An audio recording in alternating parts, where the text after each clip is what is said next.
Hi, இன்றைக்கி நான் என்ன செய்ய போகிறேன்னா மொச்சக்கட்டையும் பிரிஞ்சாலும் போட்டு ஒரு குழம்பு தான் வைக்க போகிறேன். இந்த குழம்பு எங்கள் வீட்டில் இருக்க எல்லாருக்கும் பிடிக்கும். அதனால தான் இந்த குழம்பு செய்யலான்னு செய்ய போகிறேன். வாங்க நான் எப்படி செய்கிறேன்னு காட்டுறேன். அதுக்கு ஃபஸ்ட்டு புளி ஒரு லெமன் சைஸ் புளி ஊற போட்டுருங்க. அது ஊற போட்டு சைடில் எடுத்து வச்சுடுங்க. அப்புறம் ஒரு மிக்சர் ஜாரில் ஒரு 2 வெங்காயம், 2 தக்காளி, கொஞ்சம் ஜீரகம் போட்டு நல்லா அரைச்சி பேஸ்ட் ஆக்கி வச்சுக்கோங்க.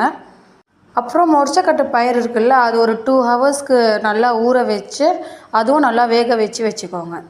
அப்புறம் ஒரு கடாயில் எண்ணெய் போட்டு இந்த டிஷ்க்கு சின்ன வெங்காயம் போட்டால் ரொம்ப சூப்பராக இருக்கும். அதனால் ஒரு கைப்பிடி அளவுக்கு சின்ன வெங்காயம் போட்டுட்டு அப்புறம் கருவேப்பிலை போட்டு நல்லா வதக்கி விட்டுடுங்க. அப்புறம் நம்ம அரைச்சோம்ல அந்த பேஸ்ட்டை ஊற்றிட்டு மொச்சக்கட்டை பிரிஞ்சால் போட்டு நல்லா ரா ஸ்மெல் போகிற வரைக்கும் நல்லா வதக்கி விட்டுருக்கோங்க. அப்புறம் தேவையான மசாலா, சால்ட்டு இதெல்லாம் போட்டு ஆட் பண்ணிக்கோங்க. நல்லா பிரிஞ்சால் வேகினோடனே நல்லா ஒரு கொதி வந்தோடனே கொத்தமல்லி தூவி இறக்கிடுங்க. பாய்.